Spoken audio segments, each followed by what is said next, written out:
Sudarshan jewellers, अनमोल रिश्तों के नागचला निवासी सेवानिवृत्त एसडीएम बीआर कौंडल ने मुख्यमंत्री जयराम ठाकुर से अपील की है कि बल्ह में प्रस्तावित एयरपोर्ट को गैर उपजाऊ जमीन पर बनाया जाए। उन्होंने कहा कि हमारे बल्ह क्षेत्र में जो सबसे उपजाऊ जमीन है उसमें हजारों टन सब्जियां व खाद्यान्न पैदा करके किसान प्रदेश के ही नहीं बल्कि बाहरी राज्यों को यह खाद्यान्न निर्यात कर कई लोगों का पेट भर रहे हैं। यह भूमि हजारों लोगों के रोजगार का साधन भी है। उन्होंने कहा कि इस भूमि को बल्ह के लोगों ने संघर्ष से बचा के रखा है। बीएसएनएल प्रोजेक्ट के निर्माण के समय झील का निर्माण बल्ह में प्रस्तावित था, परंतु लोगों के विरोध का ही नतीजा था कि झील को सुंदरनगर में बनाया गया। बल्ह में प्रस्तावित एयरपोर्ट के ऊपर बीआर कौंडल ने तीखी प्रतिक्रिया दी है। क्या कहा उन्होंने, आप भी सुनिए। हाल ही में हमारे बल्ह क्षेत्र में, जो कि हिमाचल प्रदेश का सबसे उपजाऊ क्षेत्र है, जहां से हजारों टन सब्जियां, खाद्यान्न पैदा करके न केवल प्रदेश के लोगों का पेट भर रहे हैं, लेकिन उत्तरी भारत के बहुत सारे राज्यों को यहाँ से सब्जियां निर्यात होती है और हजारों लोगों का यह जो रोजगार है उसका साधन बना है। और वैसे भी इस भूमि को लोगों ने बहुत संघर्ष से बचा रखा है। एक समय था जब बीएसएनएल प्रोजेक्ट बना था तो बल्ह क्षेत्र में जो झील सुंदरनगर में बनी, उस झील को बल्ह क्षेत्र में बनाने का प्रस्ताव था, लेकिन यहाँ के लोगों ने उसका विरोध किया, उसके खिलाफ संघर्ष किया और इस भूमि को उस विनाश से बचाया, जिस कारण आज यह बल्ह वैली जो है पूर्णतया हरी भरी पेड़ों से भरी हुई है। खेत हरे भरे बहुत सुंदर लगते हैं और लाखों रुपए के उत्पाद यहाँ से लोग निकाल रहे हैं। उस भूमि को यहाँ के विकास पुरुषों को रात को स्वप्न होता है कि कैसे इसको कंक्रीट में बदला जाए और उस स्वप्न के तहत यहाँ पर एक हवाई अड्डा बनाने का प्रस्ताव केंद्रीय सरकार को दिया गया और उसका काम अभी कागजों में चल रहा है।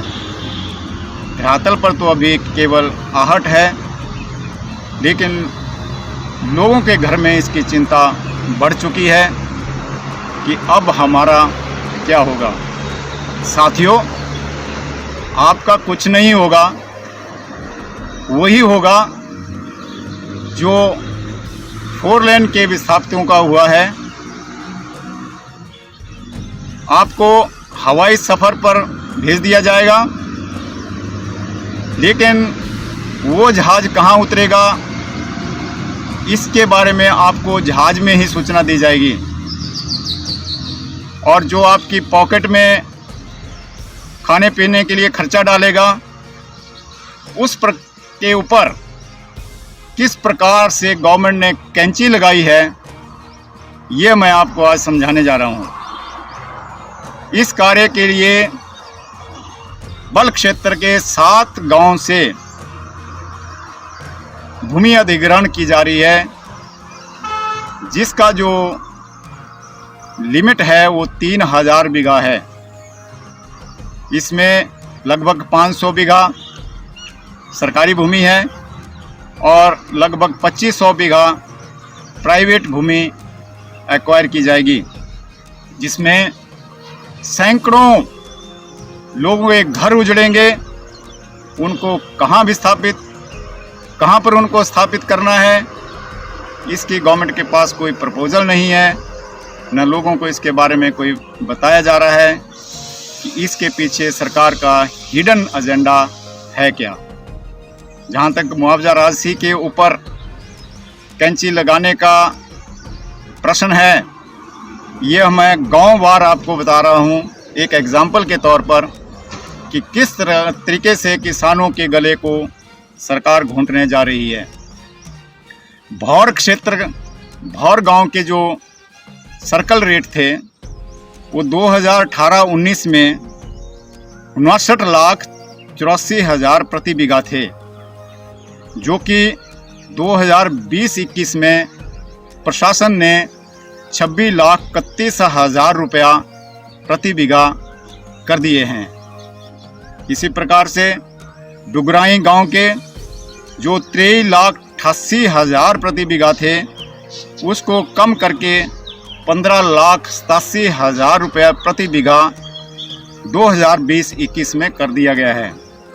इसी प्रकार से ढाबन गांव में जो सर्कल रेट 2018-19 में 9,47,000 रुपये प्रति बीघा था, वह 2020-21 में 2,07,000 रुपये प्रति बीघा कर दिया गया है।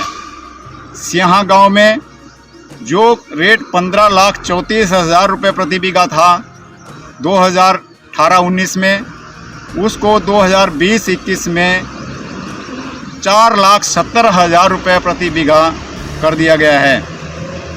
टावा गांव में जो 10,49,000 रुपये प्रति बीघा था, उसको 4,70,000 रुपया प्रति बीघा कर दिया गया है। और उसी प्रकार कुम्मी गांव में जो 4,70,000 रुपये प्रति बीघा था, उसका सर्कल रेट 2020-21 में 1,64,000 रुपया कर दिया गया।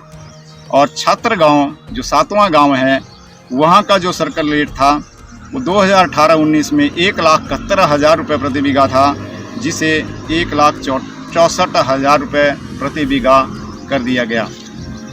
अब इन आंकड़ों से आप समझ गए होंगे कि किस प्रकार से सरकार जो है प्रशासन को आगे करके लोगों के हितों का शोषण करती है।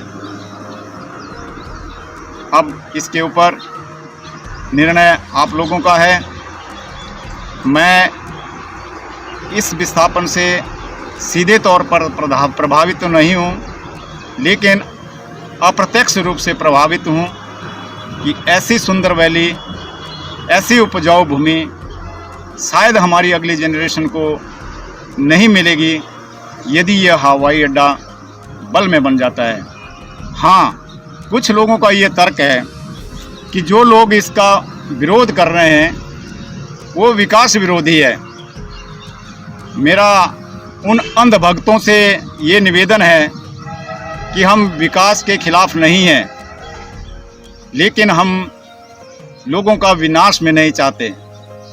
साथियों, आपको मालूम है, यहाँ से कुछ ही दूरी पर जाहू क्षेत्र में बहुत बड़ा बैरन एरिया, जहाँ पर भूमि उपजाऊ नहीं है, वहाँ पर हवाई अड्डे के लिए बहुत अच्छी जगह उपलब्ध है, जहाँ के लोग, किसान भी उस भूमि को देने के लिए तैयार हैं। लेकिन इन नेताओं की आपस की लड़ाई की वजह से यहाँ के किसानों का गला घोंटा जा रहा है, जो कि मैं समझता हूँ बहुत गलत है। आने वाली पीढ़ियाँ इनको माफ़ नहीं करेगी। और आज भी मेरा लोगों से निवेदन है कि अगर इस भूमि को बचा सकते हैं तो बचाने की कोशिश कीजिए। जहाँ तक सरकार का रवैया है, मुझे नहीं लगता कि सरकार इससे पीछे हटेगी, क्योंकि डबल इंजन की सरकार है। जो हिमाचल सरकार चाहेगी वही केंद्रीय सरकार भी करेगी। इसलिए आखिर में इस लड़ाई को लड़ने के लिए आपको हाई कोर्ट में जाना होगा, और अगर हाई कोर्ट में भी आपको न्याय नहीं मिलता तो आपको सुप्रीम कोर्ट में जाना होगा। उसके लिए आपको यहाँ के जितने आंकड़े हैं, भूमि की स्थिति है बल की, और साथ में जाहू के लोगों को साथ लेकर आप एक पिटीशन हाई कोर्ट में डालिए और वहाँ पर ये सारे तथ्य रखिए। मुझे पूर्ण विश्वास है कि हमारे मान्यवर जजेज इस चीज़ को अप्रिशिएट करेंगे कि जब एक जगह पर बैरन लैंड उस कार्य के लिए उपलब्ध है तो इतनी उपजाऊ भूमि क्यों ली जा रही है, क्यों यहाँ पर हज़ारों पेड़ों का कत्ल किया जा रहा है, क्यों यहाँ सैकड़ों परिवारों को विस्थापित किया जा रहा है, और वो भी उस सूरत में जब सरकार के पास रिहेबिलिटेशन प्लान कोई रिकॉर्ड में है नहीं। साथियों, आज इस होली के पर्व में केवल इतनी ही जानकारी आपको मैंने देनी थी। यदि इसमें किसी को मेरी बात से कोई आपत्ति हो तो वो मुझसे स्पष्टीकरण मांग सकता है कि हम विकास विरोधी हैं या हम विकास के पक्ष में हैं। हम वैसा विकास चाहते हैं ताकि आने वाली पीढ़ियां हम लोगों को और आपको भी याद रखे, ताकि वो यह कह सके कि हमारे बुजुर्गों ने हमारे लिए ये धरोहर छोड़ी है। इसके लिए हम उनके बहुत बहुत धन्यवादी हैं। शुक्रिया। हिमाचल दस्तक वेब टीवी के लिए मंडी से धर्मचंद वर्मा। पिया तो रखे सा अभिमान, पिया तो बीती यादों से नाता सहेजना सीखा, हाथ थाम कर जिनके चलना सीखा, गिरने लगती जब तो उनसे संभलना सीखा। पिया तो रखे सा अभिमान, उनकी डांट से खुद को तराशना सीखा। पिया तो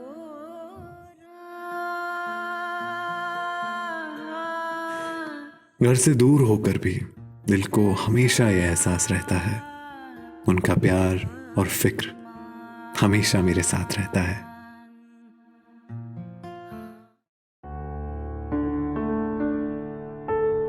भूषण ज्वेलर्स, अनमोल रिश्तों के लिए।